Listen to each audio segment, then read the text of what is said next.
It is noon. I'm going northward on my bicycle. Haven't been on my bicycle for a long ride for a while, I guess since February. And it's just stopped raining, but the sky is still cloudy. And hopefully it will remain dry but cool because I'm going a ways, and cool weather is good. I'm in Adair Village, stopping off. Been here many times before. And I finished the easy but unattractive part of my trip, and I'm continuing to head north. Also, the sky is noticeably lighter. There's some sunshine, and actually coming here there was some not severe but real rain, and I got rained on, and so sometimes I think maybe I should have left the house half hour later. But if you do that in Oregon in the spring, you know, wait for no chance of rain, you might be waiting for a while. So as mentioned and displayed many times, it's been wet and rainy this spring and this winter. So here we can see we have a pasture or meadow. Looks like it's flooded. Not severely so. This looks like it's a normal seasonal wetland. I just turned off of 99 West, past that little flooded meadow, and this is the road to Airlie or Airlie, where we went in September of 2021, and I'll just be continuing down this road. Sunny skies. An important part of our springtime bicycle rides. We have a red-tailed hawk up on that post. I imagine a red-tailed hawk. And a lot less shy than most. Most of the time they would fly away when I got this close. So that's always a nice sight to see. And now continue down the road. Right here, this gate and this parking lot is access to the trail system of the McDonald Dunn Research Forest. And along the south edge of the road, there's several entrances to it. This is the northern border of the Research Forest. And another day I might go in, but today I'm just going to continue up the road. So on my route today, I looked at Google Maps before I left, and there's a net climb of 0 feet because it's a loop. There's a gross climb of almost 2,000 feet, and it's not as bad as it sounds because it's spread out. But sometimes climbing up hills like this, especially when you have a narrow shoulder and there's traffic going by, it can be more than it seems like.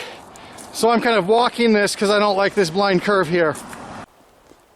Here's a question for you. This road ahead, does this look flat? Is it going uphill or is it going downhill?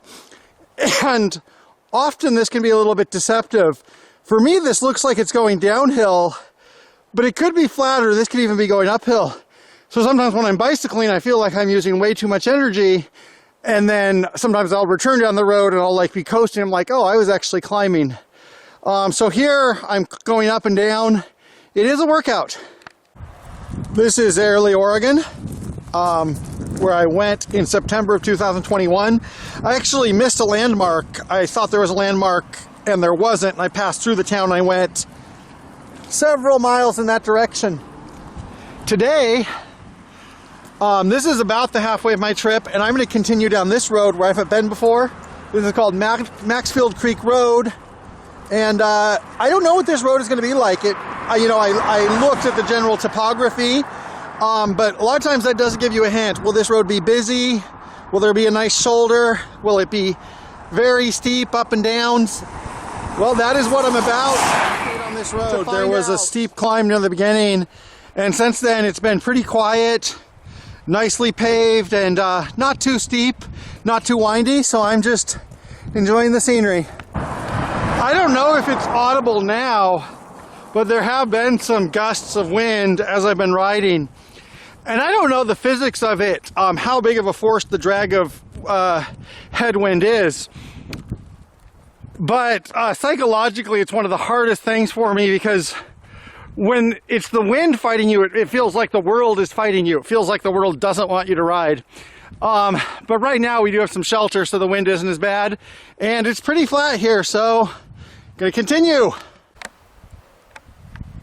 So here's the sign. This is the Airlie winery.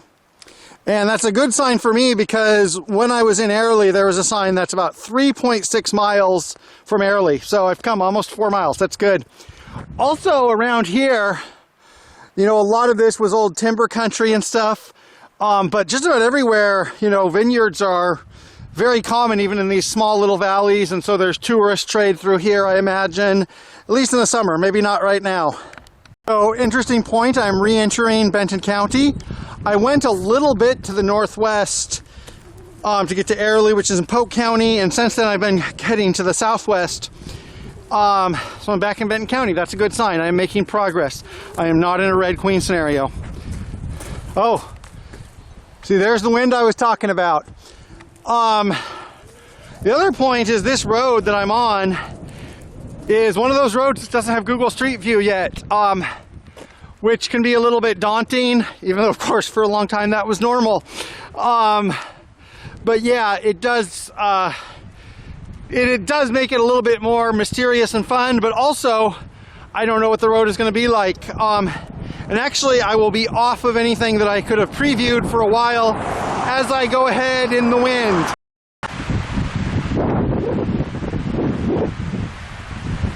Look at those trees dance. Look at those clouds go by. At least they're still white, fluffy clouds. So one thing is, when I plan my route, I am pretty careful looking at how far things are from checkpoint to checkpoint, road to road, turn to turn, etc. Pretty careful about that, but on paper, you know, I might look, oh, that's 5 miles, that's 7 miles, whatever. But when I'm bicycling, wow, the difference between 5 miles and 7 miles can be quite a bit.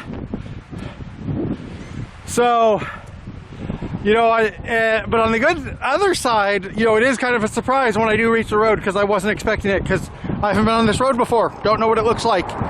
There's a sign. Maybe that sign will tell us something.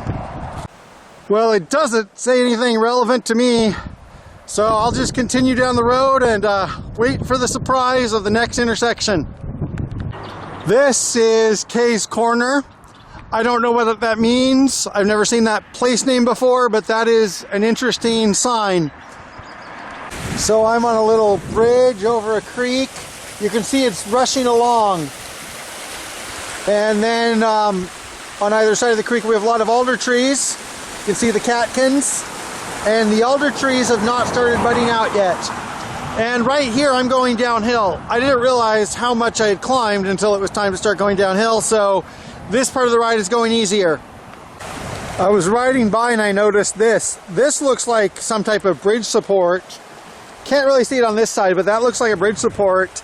And that looks like a road going off in the distance, and now there's some electrical lines by it.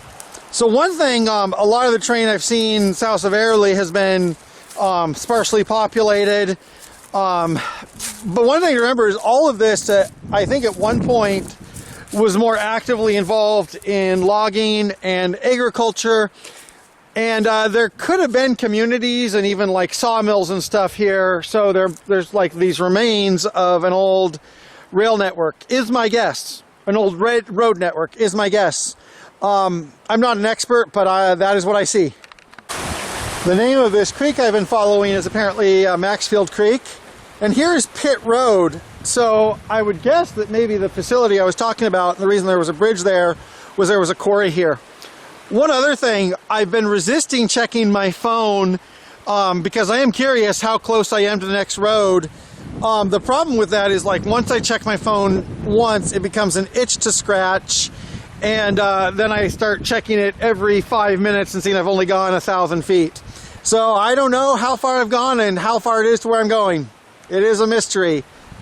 But look at that nice blue sky. Well, after making that speech 50 feet later, Kings Valley 2 miles this way. And if you look there, there's another quite large retaining wall for what this area is now. And that looks like that might have supported railroad tracks, not just a road, because that's pretty beefy for a concrete retaining wall.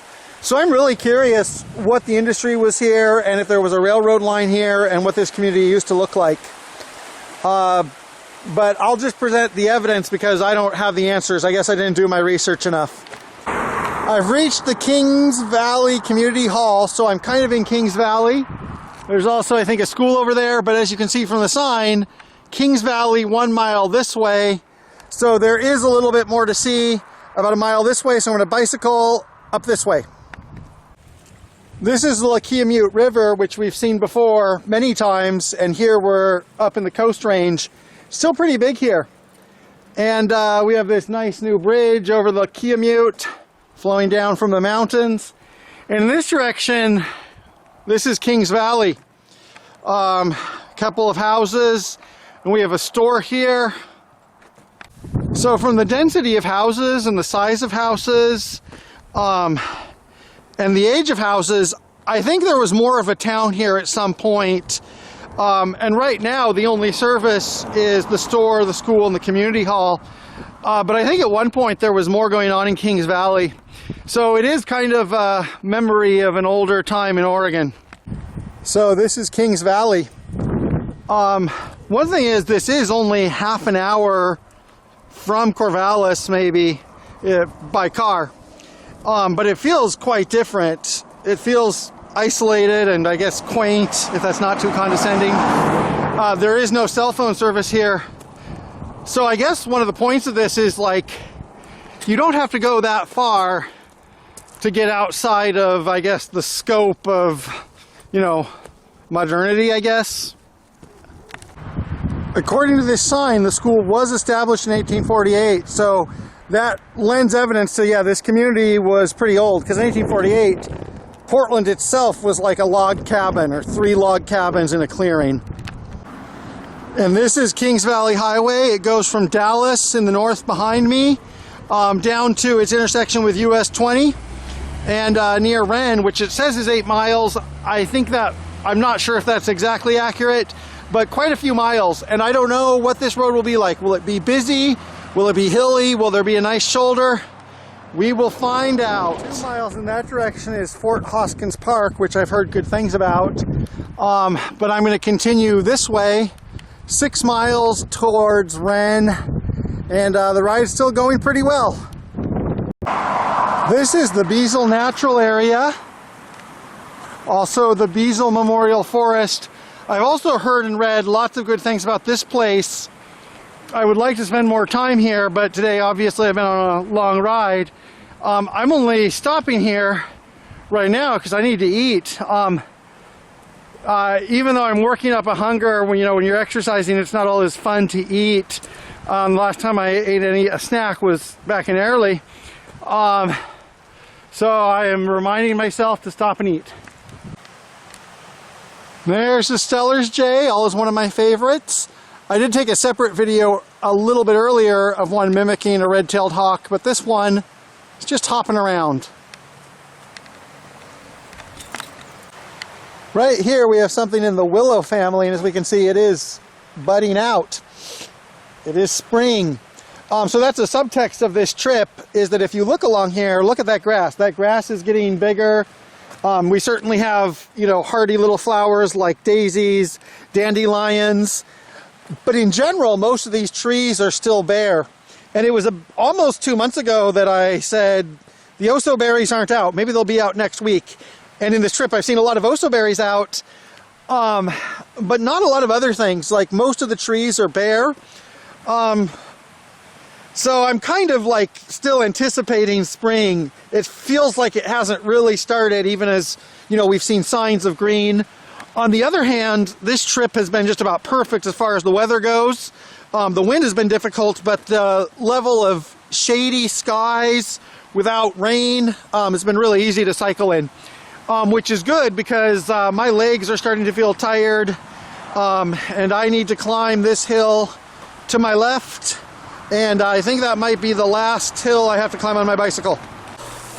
So it turns out that last hill was not the last hill I had to go up.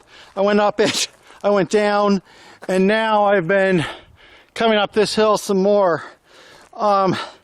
Pretty cashed out at this point. The good news is I am pretty close to where I want to be. And I also have like 3 hours before it gets dark, so I'm not really worried about that. If I needed to, I could walk home from here. This is the Wren Community Hall. This is the center of the community of Wren, which I've been to part of Wren when I was going to the Harris Covered Bridge, but there is more of it about a mile away. But it's a community that's a collection of homes with a community center. This is the only public building here. And also, for a long time when I was bicycling, that hill was steep. I felt I was not getting anywhere. And then I came down that hill pretty quick, and it kind of scared me. And I'm, I think, just a quarter mile from my turnoff to where I will go to the left and be off of this highway, which is a scenic highway, but you know, as it's getting dark, a little bit nervous when there's trucks going by and stuff. So this is Cardwell Hill Drive, just a little bit past the Wren Community Center. And it says dead end here, and that is for cars. There is access to a bicycle and hiking path, according to the map. If not, I might be in a little bit of trouble. And also, I'm out of the forest and in kind of more gently rolling hills, and that means I'm also in wine country, which is a relief. Not that I specifically want wine right now. Well, I do. But that I'm in, you know, sign I'm getting closer to Corvallis. So this might seem like a surprise, but this gravel road that I turned onto back near Wren, Cardwell Hill Drives, is actually the road I live on. As we will see as we continue. At least I hope that's the case. I will find out soon. This is where the road ends, and it becomes a bicycle and pedestrian trail through the complex that includes McDonald Dunn Forest. And so we are here, and we want to go all the way through Fitton Green, Bald Hill Natural Area, and then back home. So this is all I have to do, and I have to do this before it gets dark. So, well, actually I don't. So one thing is that, like, now, there's no stress or anxiety about traffic and stuff. I can walk. You know, the only stress and anxiety is about puma attacks. So, yeah, it's just gonna finish my trip off at whatever pace I want to go. So that down there, as far as I know, is the Marys River, our old friend. Lots of twists and turns to it. So one of the things I did today, sometime up around Beazle Park, I crossed the drainage basin between the Lakiamute, which goes to the north and empties into the Willamette, and the Marys River, which goes to the south in many directions and then empties into the Willamette. So just following the Marys River on this very nice path. Here we have a railroad bridge over the Marys River. I've actually been here before in May of 2021. At the time when I was just making these videos, I thought minimalistic was all kind of spooky and mysterious, so I gave like a 10-second video. Here I am by the Marys River. Now looking back at it, I wish I would have put more detail into a lot of those videos. Anyway, this is not an easy spot to get to. I mean, it's not a super difficult spot to get to, but if you ever want to have a pretty secluded, nice river experience, this trail is a place to do it. But I have places to be. So earlier, I think around the Beazle Natural Area, I said this was the last hill I'd have to bicycle up to, and I was wrong. There was quite a few hills, but I chose my words carefully at the time because I said bicycle up. When I computed my route, I took this route through the forest rather than staying on the highway, because even though this route is steeper and more difficult, it's a lot more beautiful and safer. But I figured that by the time I got here, I'd be very tired. Also, this muddy path is not really easy to bicycle on. So I kind of put it in my calculations that this hill, which is a pretty considerable hill, I would be hiking up and not bicycling up. So I'm pushing my bike up this hill. Then I will bicycle down it. So this is the path to Fitton Green. It goes down and then it goes up over there. This trail I'm going along goes through an entire complex of parks with different jurisdictions and management, etc. Fitton Green is supposed to be very nice. For some reason, 2.5 years I've been here, more than 2.5 years, haven't visited it yet. Maybe another day. This is the type of incline that on a normal day might find annoying. I might have to really work myself up. Right now I'm looking at this hill and I'm like, I do not literally know if to save my life if I could try to bicycle up this right now. Luckily, I'm not having to do some obscure trolley problem. I said I'm just on a normal day. This would take a lot of effort. Right now I'm looking at this hill and I don't understand how anybody could ever get up it on a bicycle. The best bicyclist in the world. How could they get up this hill? I don't know. I'm pretty tired right now. Estoy agotado. Como un libro de mi alumna.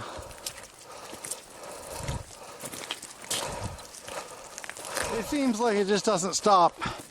In all seriousness though, obviously there's people who've suffered a lot more than a hike being longer than I thought it was. I'm still enjoying myself. But yeah, this is pretty strenuous after all the bicycling. This is a crest of a hill. Have to check my phone, the clock on my phone, to see how long it took to get here. Probably it was only like 15 minutes. Seemed like a long time. Anyway, I'm going to put the camera down because I am now going to be bicycling downhill with some speed. I will have to ride the brakes, and I just can keep riding this downhill. This road will turn into the street I live on, and I'll be home soon.